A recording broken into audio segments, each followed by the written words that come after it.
will return you the value false. Recall that true and false are the Boolean value, and we will use 1 to denote true. We use 0 to denote false. Okay? In that case, we can use the sum function to find out how many missing value in each column. So what we do is that now the data frame that we try to do analysis is called DF, right? Because we store or we load the pgm.csv file into the data frame called DF. And then we are using the isNow method to check, okay, which cell contains missing value. So it will return you the kind of data set like this. So this is just the top 5 rows of our output. And then we will use the sum function, okay, to count the number of missing values in each column. Because true means 1, right? Whenever we have missing value, we have the value 1. So you count up, you sum up all the ones, it will give you the missing value in the column AEP. Say for example, okay, in the column AEP, we have 56,989 missing values, okay?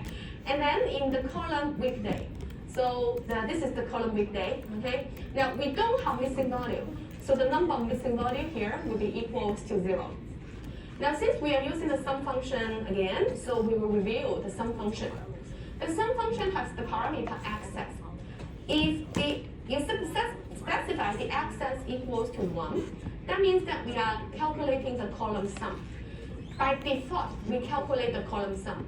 So that means that if you do not specify anything, okay, inside the parentheses, then default, okay, it will set the access equals to 0.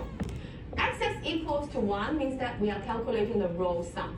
Okay, so we are calculating for each observations how many missing value do we have.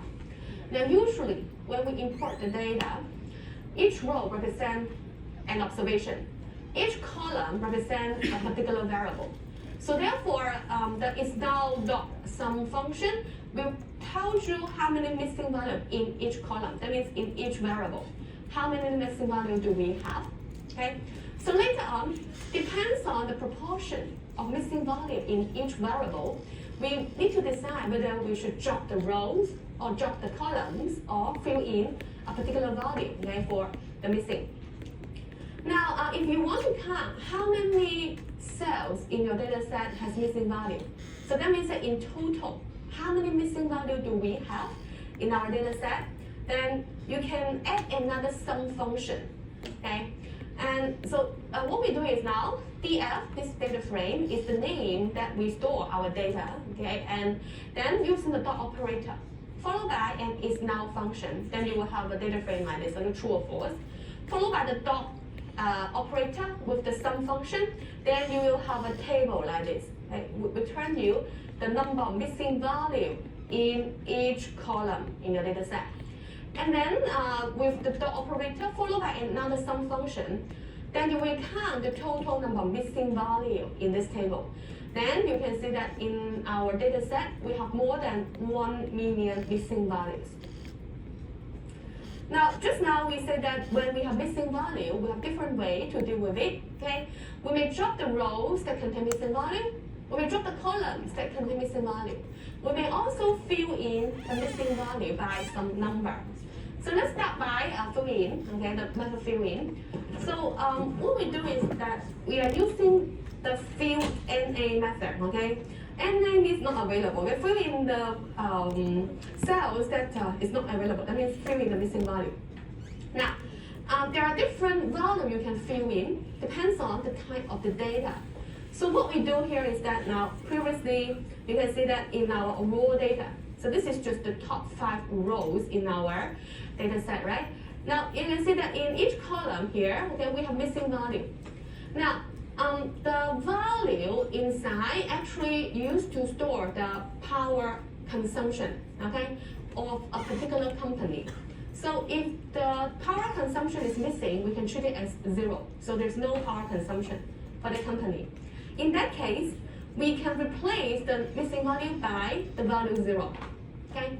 So what we do is that now, record that the data that we try to analyze is DF, okay, so this is the name of our data frame for DF. We use the dot operator followed by fill NA method, okay, or you can treat it as a function. Because it is a function, so we have a parenthesis. Inside, we need to plug in the value we want to fill in, the missing value. So here, we use the value 0. That means that we want to fill in the missing value by the value 0. So this is the output. You can see that now. Originally, we have missing value NaN. Now, they are all replaced by the value 0. Now, under other situation, if you have numerical variables, then you may also consider filling the missing value by median or mean. Okay? So if we want to fill in the median, we are using the same fill NA function. But this time, inside the parentheses, we are not using the value 0 anymore. We are using the function median, okay? Or we call it the median method. So let's look at the order. Now, we need to specify the data frame. We want to fill in the missing value. Here is called df, followed by the dot operator with the fill NA function, or we call it method. Inside the parentheses, and this time we are trying to replace the median, replace the missing value in the column AEP by the median of AEP. And we want to replace the missing value in the column COMAD by the median of COMAD, okay, etc. Okay. So what we do is here that we specify the data frame, okay, same as the one that we want to fill in, called df, with the dot operator followed by the method median. Okay. So this time it will tell the fill NA function we want to fill in the missing value in each column by the median of that particular column. So each column, it will have different value to fill in the missing, okay? And if you have categorical variable, you can also fill in the missing value by the mode. So what we do here is that this time, and inside the parentheses, you will use the mode method. Okay, so the order is like, first you specify the data frame. Okay, so this is df, this is the data frame where we store our PGM data. And then followed by the dot operator with the fill NA function, or we call it method. Okay, and then inside the parentheses, again, because we want to calculate the mode for each column of the data frame df, so we need to specify the data frame df. You can see that they are the same. Okay, they're the same. And then followed by the dot operator. And then we have the mode method. Now, you can see that this time it seems different from the median. For median, when we specify median, it will be enough. But when we are talking about the mode, we need to also extract the first value from the output of the mode. Okay, so using the ILOC method. So why we need to do so? Because for a data set, there may be more than one mode, or there's no mode, okay? So say for example, in our data set, we have the value 8, 8, 7, 9, 9, 9, 8, 6, okay? So this is our data set. Now we can see that the value 8 appeared 3 times. The value 9 appeared 3 times. So in that case, in this small data set, we have 2 modes. They will be the value 8 and the value 9. So the value 8 and the value 9, they are the modes for this data set. So if you are using the mode method, okay, then it will return you 2 values, 8 and 9. Then if you do not specify which mode you want to choose, then the Panda will return you an error, okay? So what you need to do is you need to tell Panda which mode you want to use. Okay, in this in the case where you have more than one mode. Now we call that the index in Python always start from 0. So this is the 0 index. So this is the 1. Okay. So if you are using the IROC method, you will extract the element or the row, okay, by the row integer. So 0 means that we are extracting the first mode. So this is how we can use the mode function. You can play around with this later on, okay, in the lab session. Now, if you have time series data, you may have missing value, okay? Especially when you are collecting the data from different country, okay, or different time zone. And because they will have holidays on different dates, okay, in that case, you have lots of missing value. When we have missing value, what can we do? So we can consider to fill in the missing value using the historical information, okay, for time series data. So particularly, we will use the forward fill method and the backward fill method. So let's say that we create a new data frame. So this is a fake data frame. It is called new DF. I will not specifically talk about how to generate this data frame because I talked about it, okay, before. So now you only need to know that you have a new data frame called new DF. It's very simple. It only contains 10 rows and 2 columns. I'm going to use it to illustrate what is the difference between the forward fill and the backward fill. So here, when we are using the forward fill, whenever we encounter missing value, we will use the closest non-missing rows in front of the missing rows to fill in the missing value. Okay. Say for example, we are talking about this row. Okay. And so that will be the 6th row. It contains missing value. So we look forward fill, right? We look forward and to find the closest row that is complete. Then that will be the row number 5. It contains the value 4 and 4. In that case, we will fill in this row by the value 4 and 4. Okay? So same thing, when we move on, okay, so the next row, we can see that for this 7th row, it contains missing value.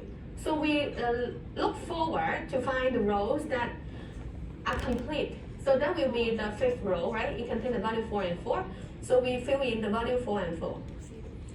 So using this logic, you can see that the last 5 rows originally, they are all missing. Then we will fill into the missing value by the number 4 and 4 in the 5th row. How about the first 3 rows? The first 3 rows contain missing value, okay?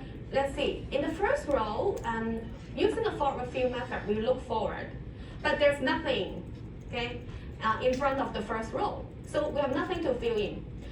In that case, even if you apply the forward fill method, then still the value in the first row is missing. So same thing for the second row, right? And for the second row, the value are missing. So we look forward to find the closest row that are complete. But there's no row that are complete, okay, before the first row, the second row. So in that case, the second row is still missing. So same thing happened for the third row. So you can see that in this particular example, now when the first 3 rows and the last 3 rows contain missing value, using the forward fill, we can only fill in the missing value in the last few rows. Now in Python, we are using the fill NA function again, but this time we specify the parameter method. So first, we need to specify the data frame that we want to fill in the missing value. So this time the data frame is called new DF, okay, the left-hand side data frame. And then followed by the dot operator with the fill NA method, and what we call it, you treat it as a function. And in that case, it's followed by the parentheses. Now the parameter here we specify is the method. The method is called forward fill, okay? So for forward fill, we are using the string f fill to represent it. So f represents forward. F fill means this is the forward fill, okay? So it is like a switch, okay? When Python touch the switch, and then it will automatically use the forward fill. How about backward fill? So different from forward fill, backward fill look backward, okay? For forward fill, you look forward, backward fill look backward. So what we can see here is that, again, we have the same data frame, we call new DF. Now, when we using backward fill, let's say that for the row number 3, okay, in the new data frame, new DF, they contain missing value. So when we are using backward fill, we look backward and we find out the closest row that is complete. So that will be the row number 4. Okay, row number 4 is complete. It contains the value of 3 and 3. So we'll fill in the missing value in the third row by the value of 3 and 3. So same thing, okay, if you look at the second row, for the second row, it contains missing value. And then we look backward to the closest row that contains complete values. That will be, again, row number 4. It contains value 3 and 3, okay? So again, we fill in with 3 and 3. Same for the first row. In that case, when you are using forward fill, you can see that the first three rows, they fill into the same value, okay? Same as the value in the fourth row. But how about the last 5 rows in the original data? The last 5 rows, they contain missing value, okay? After you use the backward fill, the value are still missing. That is because that if you look at the missing value in the 6th row, we look backward, right, using backward fill, and there's no row that contains complete value. So therefore, we have nothing to fill in. Same for the 7th row, okay? So we look backward, and then there's nothing complete after that. So therefore, we have nothing to fill in. In that case, the last 5 rows still missing, okay? Now, if you want to apply backward fill, in the fill NA method, you specify the parameter method to be B fill. So this B fill, B means backward, okay? So we are using backward fill. Now, when we have time series data, usually we will organize the data into the past up to present. So the first row usually are the oldest data, okay, oldest observation. And the last row in your data set usually are the newest observation, okay? When you organize your data into this way, and we will usually use the forward fill, because we usually use the historical information to fill into the missing value right now. Say for example, today we have missing value. We will use yesterday's information to fill in today's missing value, okay? Now, in some cases, your data will be organized in a reverse way. That means that the first row in your data set is the most recent observation. The last row in your data set is the oldest observation, okay? In that case, you can use the backward fill. Now, in some cases, we will drop the rows that contain missing value or drop the columns that contain missing value, okay? So let me talk about the call first, and I will tell you under what situation, what should we do. Now, again, we have our new data frame as before. The fourth and the third and the fourth row the fourth and the fifth row contain complete information. Other rows, they contain missing value. So we can drop the rows that contain missing value using the drop NA method. So first, we need to specify the data frame that we are operating on, that is called new DF now. We use the dot operator followed by the drop NA function. And inside the parentheses, when we don't specify anything, that means that we are dropping the rows that contain at least one missing value. So the output will return you 2 rows, okay? So the first and the up to the third row contain missing value are dropped, and the last 5 rows are dropped, okay? So this is drop NA. You will have the data that the information are complete.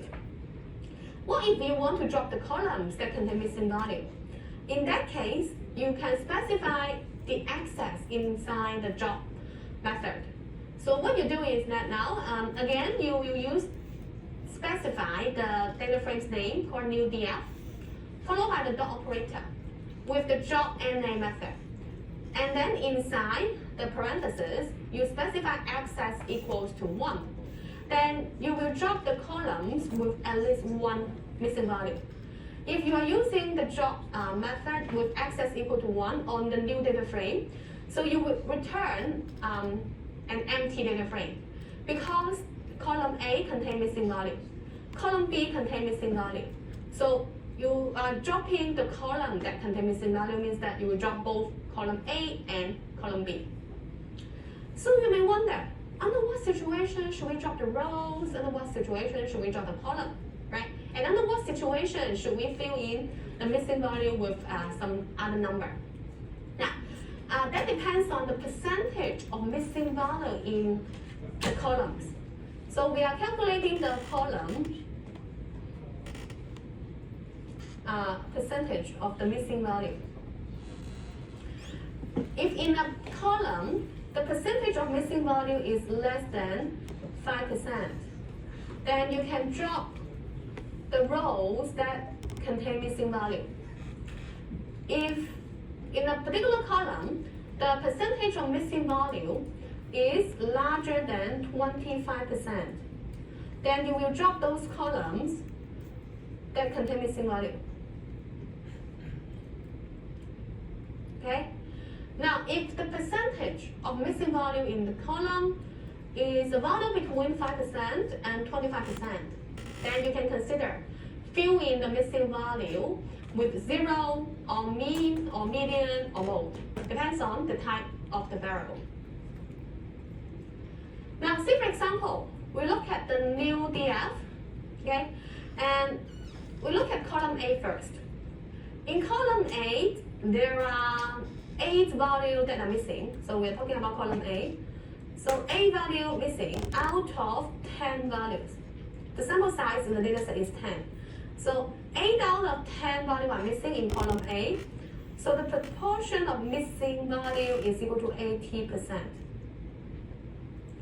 Okay. In that case, because the proportion of missing value 80% is larger than 25%, you will drop the whole column. So that means that when you analyze this data, column A will be dropped. And then let's look at column B, right? Column B is same as A, so let's modify column B a little bit as an illustration. So let's say that the first value for column B is 10 and 8 and 2, okay, 3, 4, 9, 8, okay.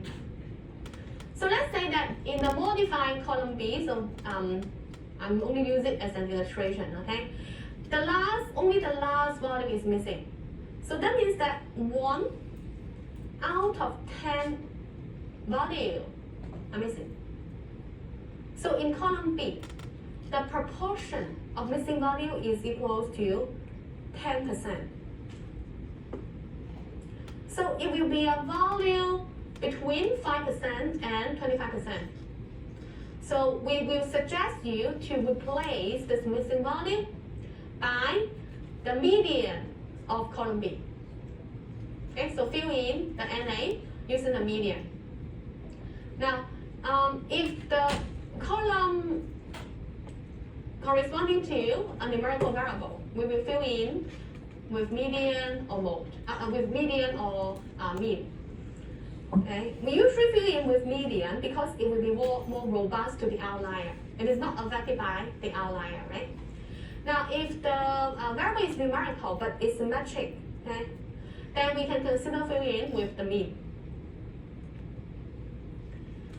Now, if the variable that contains missing value is categorical, we can consider filling in the missing value with the mode.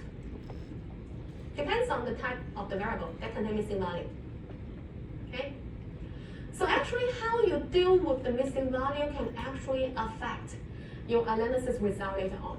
Okay, so that's why you need to manage different kind of method to fill in the missing value. Okay.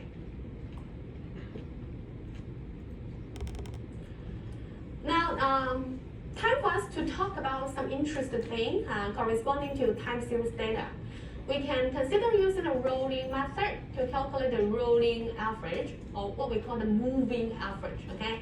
And then we can use it to create some financial indicator to help us to conduct simple trading. So the rolling function is actually provide us with some rolling window calculation. In finance, we can apply this to compute all kinds of dynamic statistics. Say, for example, we can calculate the moving average, the moving sum, etc. Now, let's look at part of this data set, okay? Now, in this data set, it is a time series data. And then we are looking at the closing price. So this is the column for closing price.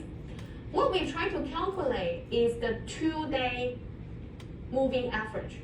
2-day moving average means that for each 2 consecutive day, we calculate the average. So say for example, okay, now the first 2 value, we take the average of it, and then we mark down the average on the column rolling close average. So on this column. So this is the 2-day moving average. And then we move on, okay, and to the next pair, okay. So we take the average of 62 point something and 64 point something, and then the average we mark down on the column rolling close average. And we continue, okay, and move on with a fixed time window equal to 2, right? And then take the average of 64 point something and 63 point something, the average will be marked down in the column rolling close average. So here we are calculating 2-day moving average.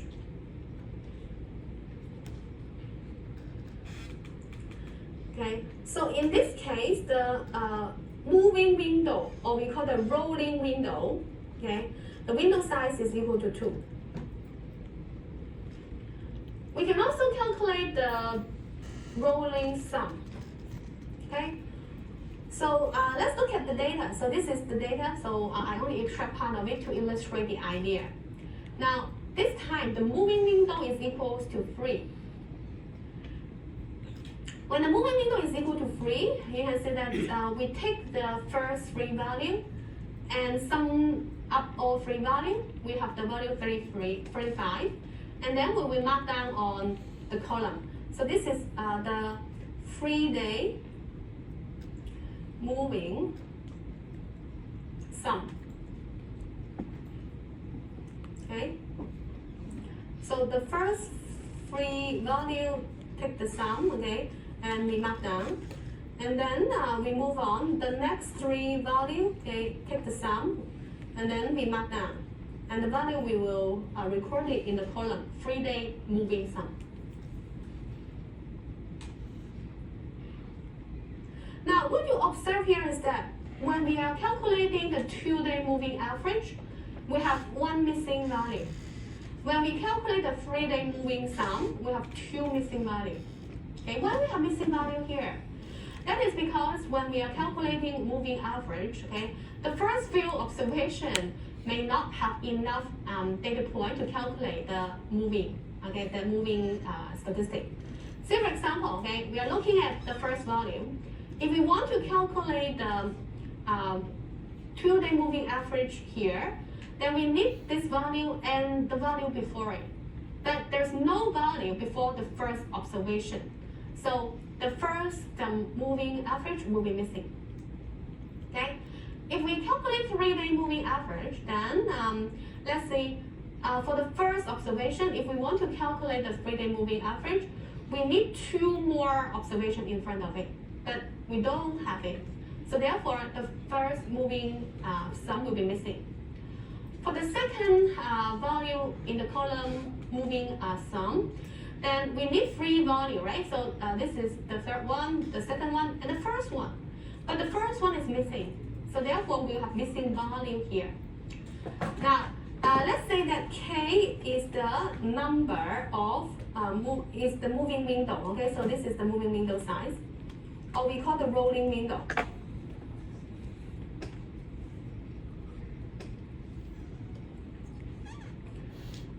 Okay, now here on the left hand side, when we calculate 2-day moving average, the rolling window is equal to 2. On the right hand side, when we calculate 3-day moving sum, the rolling window is equal to 3. So K on the left hand side is 2, K on the right hand side is 3. Then it will result in K minus 1, missing value.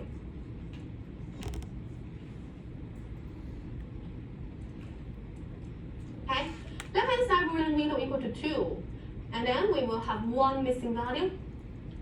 And right-hand side, the moving window equal to 3, we'll have 2 missing value. So this is the guideline, okay, about the rolling window method. Using it, we will create missing value. So this is an illustration, okay, corresponding to what we just talked about. We import the data, we have missing value. But we prepare the data, we also have missing value. So this is under the data preparation step, okay, we have missing value. We can also calculate the rolling average for our data, okay, like here. So this is an illustration where we create the date time index. Now what we do is that we are using the date underscore range function from the pandas library. So we specify the name of the pandas library, it's called PD, okay, this is the shorthand notation, followed by the dot operator with the date underscore range function. In this function, we need to specify the first parameter. It will be the first time, okay, the first time index, okay, or the date, okay, the first date you want to specify in your data frame. Period, specify the sample size. So here, period is equal to 20. That means that I want to create 20 data points. Okay, but each data point is in the date time index format.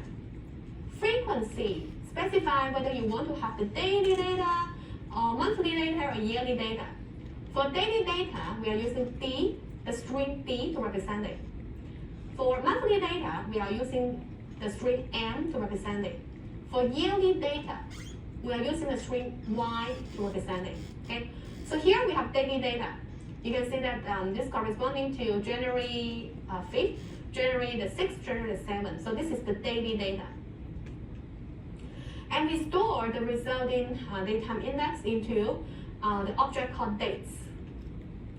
And then we will create a data frame. Okay? So we are using the data frame function from the pandas library. The value we want to create it from the standard normal distribution.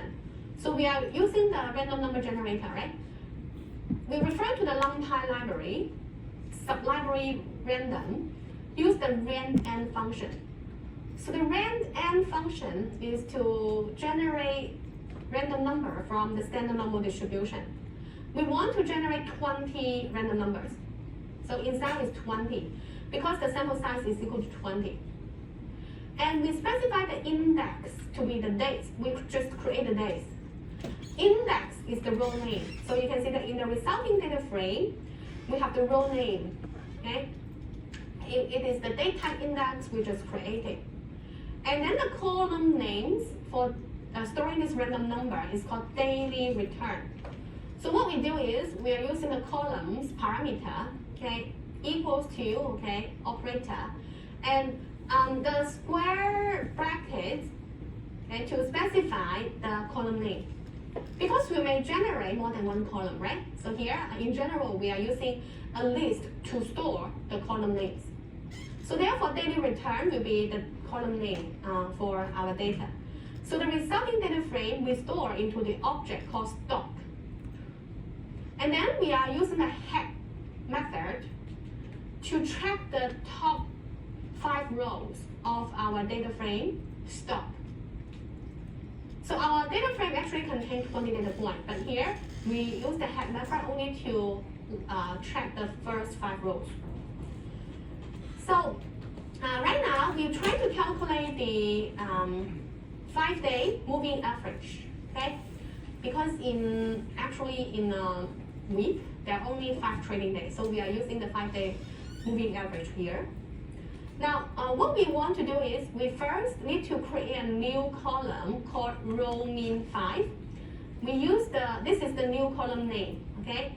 And directly operate on the data frame stock. And then we want to assign value to the row mean 5. So this is the newly created column. we are using the daily return to calculate the 5-day rolling average, okay, or we call it the 5-day moving average. Then how can we do that? So first, we need to refer to the data frame called stock. We extract the column daily return. So that will be this column daily return. And now we are using a rolling method. So rolling method only specifies the rolling window. So because we want to calculate the 5-day moving average, so therefore we've specified the value 5 here. And once we specify the rolling window, we can tell the pandas whether we calculate the sum or the mean or exponential moving, okay, another kind of statistic. So here, we're calculating the average. So we are using the mean methods, okay? So what we do is now, for the first 5 value, we take the average, and then we store in the rolling mean column. And then we move on.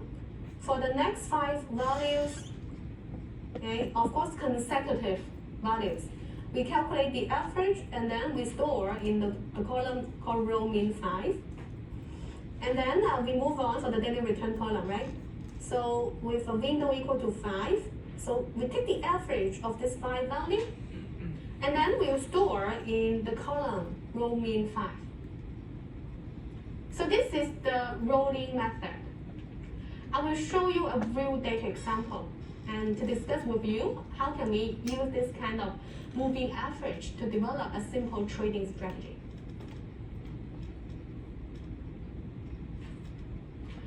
Okay. Now we can also calculate the rolling sum. Now for the same data set, the stock data set that contains 20 observations, we place the mean function with the sum function. Okay. On the previous page, this location we have the mean function. Now we replace it by the sum function. Then we are calculating the rolling sum. So that means that for the first 5 values, we sum them all up. Then we will have the value in the column rolling sum. And then we continue to move on, right? And then we move the moving window 1 day, okay, after it. And then for these 5 values, we sum them all up. Then we record the value on the column row sum. And then we move 1 day, okay, in the future. So the moving window keep to be 5, right? Because we are having a 5-day rolling sum. Sum up these 5 values, and then the value will be stored into the column called row sum 5. So this is the rolling method. Now we can also calculate something we call cumulative sum. The application will be, we want to find out the cumulative profit. Okay, when you are developing a trading strategy, if you want to find out how profitable is your trading strategy, you will calculate the cumulative profit.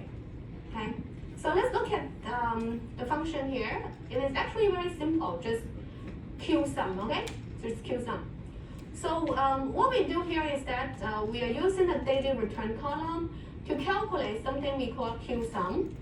Now we will create the new column directly. Okay, so what we do is that on the left hand side, we specify the data frame. That is the original data frame is called stock here. And with the square bracket, so this is the indexing operator. Inside, we use a string format to specify the new column name, Q sum. And use the equal operator, okay, to assign value to the column Q sum. And in the column daily return, okay, so we extract the daily return from the data frame called stock.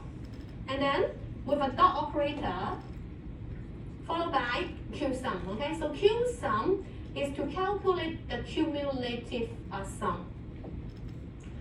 So see here, now we have using the daily return to create the Q sum column. The first value in the Q sum column is just the same as the first value in the daily return. And the second value in the Q sum column actually sum up the first 2 values. Okay? You sum up the first 2 values, and then it will give you the second value in the Q sum column. For Q sum, we always start from the first row. Okay? Sum up the first three values, we have the third value in the skill sum column. Sum up the first four values, and then we will have the fourth value in the Q sum column.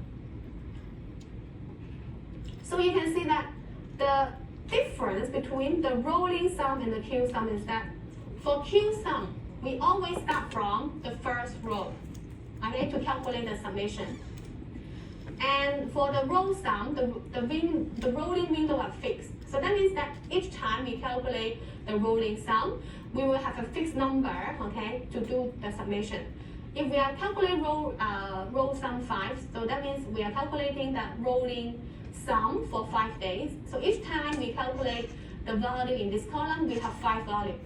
But for Q sum, the value we need to calculate is actually increasing, okay? It's increasing.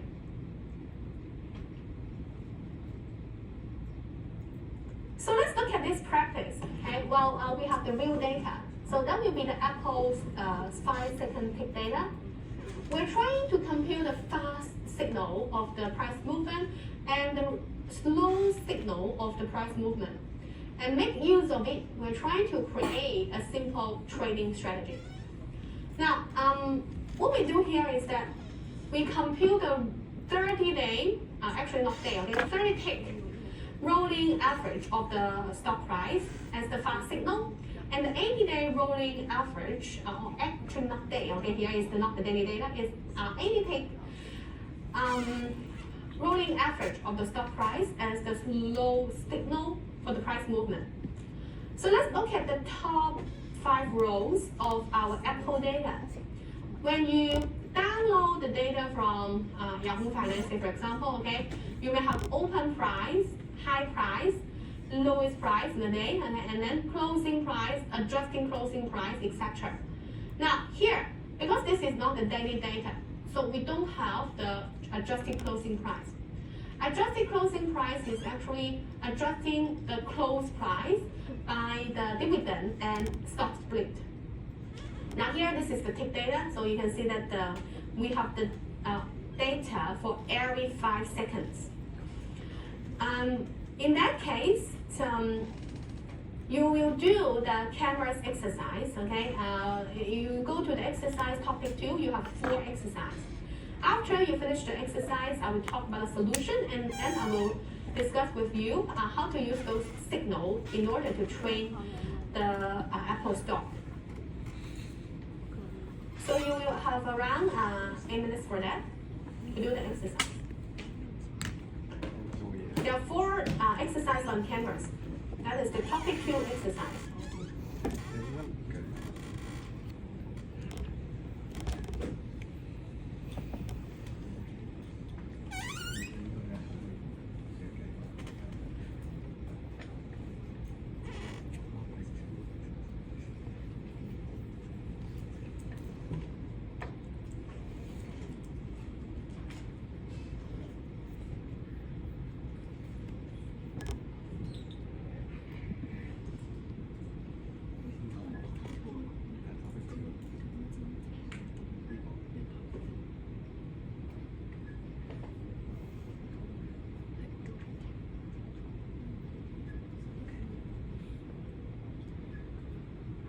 I only have 3 screens here, so therefore I will show you 3 cameras question, okay? Actually there are 4 of it.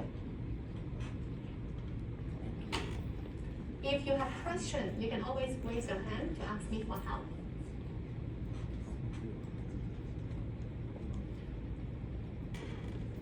Just want to remind you one more time, the final exam have similar difficulty level as the in-class exercise, and also similar type of questions.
Okay, well, if you can finish within the time limit, so that means that you manage the knowledge well. If you can finish within the time limit, don't worry. So you know that this is the part that you need to go back to review more. So let's look at the solution for the first exercise. Now, after we import the data to the data frame for Apple, we want to extract the row that is labeled like this. Now, in order to extract a particular row in the pandas data frame, we can use the LOC method or the ILOC method. The LOC method is to extract the rows by the row names, or we call it by the row label. While the ILOC method is to extract the rows by the row index.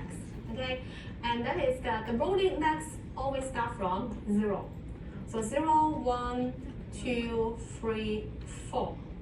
Okay, now in that case, if we want to extract the rows that labeled by something like this, okay, 9 o'clock, 30 minutes, 10 seconds. So that is actually corresponding to the flat row in our data frame. Our data frame is actually very big, so this is just the top 5 rows in our data frame, right? And then the flat row corresponding to the row index equals to 2. In that case, when you use the ILOC method, you will use Apple, so this is the name of the data frame, followed by the dot operator, ILOC method, square bracket, inside you specify the row index 2. Okay? Now, I just want to remind you again, the choice order in Canvas, okay, will be different from mine because different students may have different order. Now, just look at the final answer, okay? Don't look at the ABCD. And then if you are trying to use the LOC method, then you directly specify the row label, okay? So this is the row label when you are using the LOC method. So either way is correct, but in our choice, the only correct choice will be the ILOC method. So just want to remind you one more time, the difference between LOC and ILOC method is that LOC method extract the rows by the row label, or columns by the column label. ILOC method extract the rows or the column by the row index or the row column index. So the I stand for integer. Okay. For row extracting consecutive rows, we are usually using the colon operator. Okay. And then we have the starting row name, or the stopping row name, or the starting row index, or the stopping row index. If we are using the LOC method, when we are using this colon operator, it is right inclusive. So that means that the stopping row names will be included in the selection. But if we are using the ILOC method, the ILOC method will not contain the stopping row index. So that means that it is right exclusive. So let's look at the second exercise. We are trying to split our data into training and testing, while the split ratio is 9 to 1. So that means that 90% of the data will be put into the training set. 1% of the data will be put into the test set. So what we do here is that now in my lecture notes, I'm actually using this kind of format, right? So we use the sample size multiplied by the proportion of data we want to put into the training set with the int function to extract the integer part, and then we assign the value to the train set size, okay, the training set size. The reason why we use the int function is because we don't know whether the resulting number contains decimal point or not. If it contains decimal point, we won't have a correct training set size because the data set size needs to be integer. So that's why, in general, we have the int function. So when you copy and paste the code to do multiplication, and you don't need to care about whether we have the decimal point inside or not. Now, in our particular example, the training set size is actually an integer. So we don't need the int function there. Okay, we don't need the int function when we calculate the training set size because it is an integer. In that case, part A is also correct. Okay, but in my part, the choice A is also correct.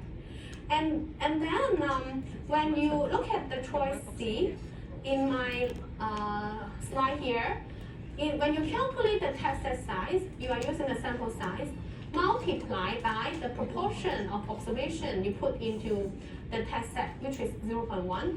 And with the in function, you will get the right answer. So here in my slide, choice B is not correct because the training set size is not 1%. It's not 10%, okay? It should be 90%. Now, for question 3, so here we are actually using the list comprehension to create a new column called dummy. So for list comprehension, it is defined by a square bracket because this is a list. We start from looking at the for, okay? So for the member X in the column volume, okay? So that means that for any value X in the column volume in the data frame Apple, and then we look at the if condition, okay? So the first if condition is X less than 300. If this condition is true, we assign value 2 to the column dummy.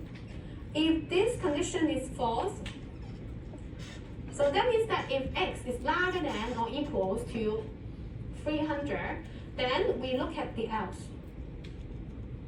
So in that case here, we see that when the volume has value less than 300, dummy will be equals to 1. And else means that if X is, the volume is larger than or equal to 300, so larger than or equal to 300. And then there is another if condition. So if X is less than 500, if this is true, we assign value 2 to the column dummy, okay? So in that case, that means that if X is larger than or equal to 300 and less than 500, and then dummy will get the value 2. Now this condition, if it is false, we look at the else again.